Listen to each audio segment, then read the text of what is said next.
Pelatih Sassuolo, Fabio Grosso, semakin bangga dengan pencapaian para pemainnya. Salah satu anak asuhnya yang membuatnya bangga baru-baru ini adalah bek sekaligus kapten timnas Indonesia Jay Itzes. Pekan lalu, Jay Itzes saja mendapat penghargaan sebagai pemain terbaik Indonesia dalam PSSI Awards 2026. Penghargaan ini tentu semakin melambungkan nama Sassuolo di negara lain. Pemain 25 tahun itu menjalani kiprah dengan baik di musim perdananya bersama Sassuolo sejak digaet dari Venezia musim panas tahun lalu. Jay Itzes selalu bermain di 29 pertandingan beruntun Serie A bersama Sassuolo sebagai starter. Penampilannya bersama timnas Indonesia sekaligus merupakan sosok kapten tim, semakin membuatnya sulit tergantikan. Penghargaan ini menjadi puncak dari performa konsisten Itzes dalam periode penilaian Agustus 2024 hingga November 2025. Ia tampil solid, baik bersama klub maupun di level internasional, serta menjadi figur sentral dalam kebangkitan timnas Indonesia. Fabio Grosso berharap pencapaian individu yang didapat Jay Itzes bisa semakin membuat sang pemain termotivasi di dalam maupun luar lapangan. Terdekat adalah menjaga kepercayaan diri menghadapi Cagliari dalam persaingan Serie A. Pelatih timnas Indonesia John Herdman akan beristirahat sejenak setelah Visa Series 2026. John Herdman menilai istirahat merupakan cara terbaik mengevaluasi permainan timnas Indonesia. Timnas sendiri menang melawan Saint Kitts dan Nevis dengan skor 4-0 pada Jumat. Setelah itu, timnas Indonesia kalah 0-1 dari Bulgaria Senin. Untuk perbaikan, saya akan meninjau pertandingan dalam 2 minggu ke depan, kata Herdman. Mantan pelatih timnas Kanada itu merasa masih sangat emosional. John Herdman merasa harus mengevaluasi permainan timnas Indonesia dengan kepala dingin.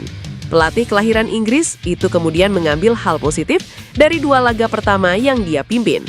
Ia melihat dari 2 laga ini, timnya cukup adaptif karena mampu menjalankan 2 sistem berbeda di lapangan. Kemampuan berpindah antara 2 sistem bertahan dalam 2 hari adalah hal positif, ujar Herdman. Pascal Strujic masih menjadi sorotan terkait kemungkinan naturalisasi untuk timnas Indonesia. Hingga kini belum ada informasi resmi yang mengonfirmasi langkah ini. Spekulasi tentang naturalisasi pemain berdarah Indonesia ini terus mengemuka, namun prosesnya tampak belum menemui titik terang. Sejak informasi mengenai darah keturunannya terungkap, banyak pihak mendesak PSSI untuk segera mengajukan proses naturalisasi pemain keturunan ini. Strujic disebut-sebut sebagai salah satu pemain keturunan dengan kualitas paling menjanjikan untuk skuad Garuda. Pascal Strujic yang kini berusia 25 tahun telah mengukir kiprah panjang bersama Leeds United di kompetisi sepak bola Inggris. Kehadirannya dipandang sebagai aset penting yang dapat meningkatkan kualitas pertahanan timnas Indonesia. Dukungan dari supporter sepak bola tanah air terhadap proses naturalisasi Pascal Strujic terus mengalir di media sosial. Banyak yang menilai kehadiran Strujic akan menciptakan sejarah baru bagi skuad Garuda.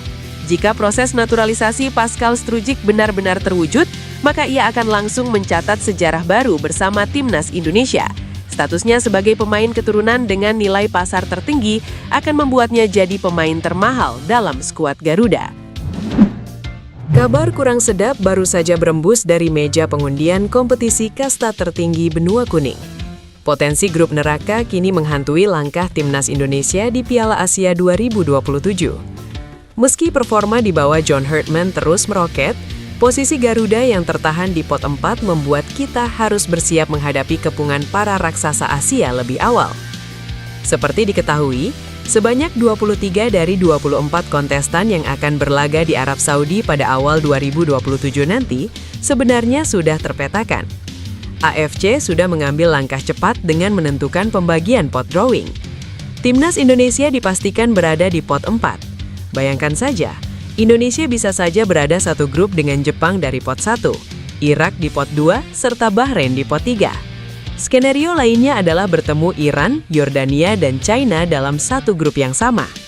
Mengenai jadwal pengundian yang awalnya direncanakan pada 11 April 2026 di Riyadh, pihak penyelenggara akhirnya memutuskan untuk menunda acara tersebut hingga batas waktu yang belum ditentukan akibat situasi politik yang memanas di Timur Tengah.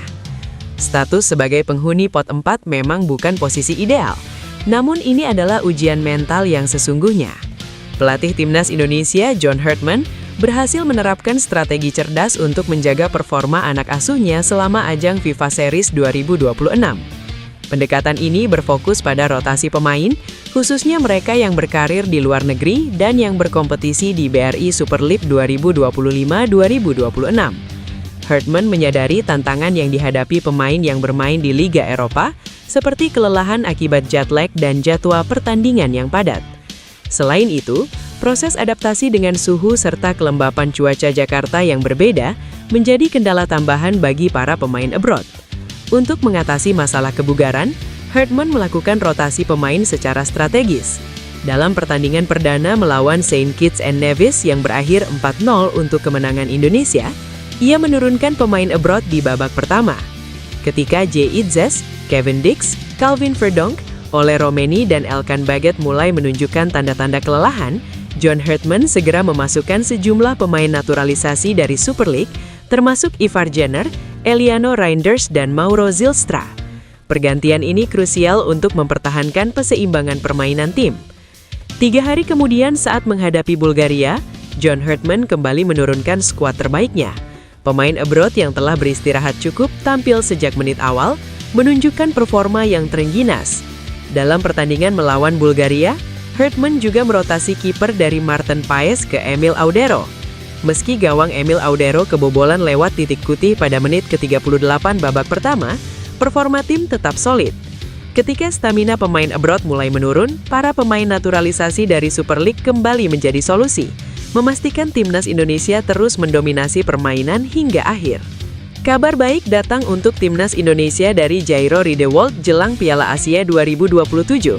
Dokumen pemain keturunan itu sudah lengkap dan siap untuk menjalani proses naturalisasi. Sebelumnya, Ketua Umum PSSI Erick Thohir sudah menyampaikan bahwa pihaknya membidik Jairo Riedewald untuk bisa membela timnas Indonesia.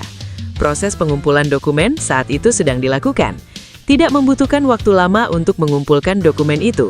Kini PSSI akan secepat mungkin mengejar proses naturalisasi itu supaya Jairo Riedewald bisa membela timnas Indonesia. Kabar dokumen Jairo Riedewald sudah lengkap disampaikan oleh Yusa Nugraha dalam akun YouTube-nya. Yusa Nugraha yakin proses naturalisasi Jairo Riedewald bisa cepat. Ini bisa seperti saat Miss Hilgers, Kevin Dix, dan Eliano Reinders datang ke Indonesia. Proses naturalisasi ketiga pemain itu hanya membutuhkan waktu 1 pekan sebelum akhirnya pengambilan sumpah WNI. Untuk saat ini, Jairo Riedewald tinggal datang ke Indonesia untuk pemeriksaan medis dan sepakat membela timnas Indonesia. Yusa Nugraha senang Jairo Riedewald mau bergabung bersama timnas Indonesia, sebab timnas Indonesia saat ini membutuhkan pemain di lini tengah. Pemain berdarah campuran Belanda Indonesia, Dian Zandbergen, sukses mencuri perhatian publik sepak bola. Tampil membela klubnya VVV Venlo di kompetisi kasta kedua Belanda, striker 24 tahun tersebut tampil kesetanan dengan mencetak hat-trick pada laga yang digelar Jumat waktu setempat. Tidak tanggung-tanggung, 3 gol yang disarangkan Zandbergen memborong seluruh gol kemenangan 3-0 VVV Venlo atas SC Kambur. Penampilan hat-trick ini semakin mempertegas kualitas Dian Zandbergen sebagai ujung tombak mematikan. Musim ini, striker berpostur jangkung 188 cm tersebut telah mencatatkan 31 penampilan di semua kompetisi. Dari total penampilannya, ia sukses mengemas 11 gol dan menyumbangkan 3 assist. Performa impresif ini tentu menjadi kabar baik bagi para pendukung timnas Indonesia. Zandbergen diketahui memiliki darah Indonesia yang mengalir dari garis keturunan sang ibu. Menariknya, ia mengaku memiliki banyak kerabat dan saudara yang tinggal di wilayah Depok, Jawa Barat. Peluang Zandbergen untuk mengenakan seragam merah putih sebenarnya cukup terbuka. Dalam sebuah wawancara pada tahun 2005 lalu, ia secara terang-terangan mengungkapkan pernah dihubungi oleh staf timnas Indonesia terkait rencana naturalisasi. Kini, dengan ketajamannya yang semakin terasah di kompetisi Eropa, patut dinantikan apakah PSSI akan kembali melanjutkan proses pendekatan kepada striker VVV Venlo tersebut. Ketua Umum Ketum PSSI Erick Thohir memberikan perkembangan lanjutan terkait timnas Indonesia di bawah arahan John Hartman. Skuad Garuda baru menyelesaikan FIFA Series 2026. Bertindak sebagai tuan rumah, timnas Indonesia gagal menjuarai FIFA Series pada 27-30 Maret 2026.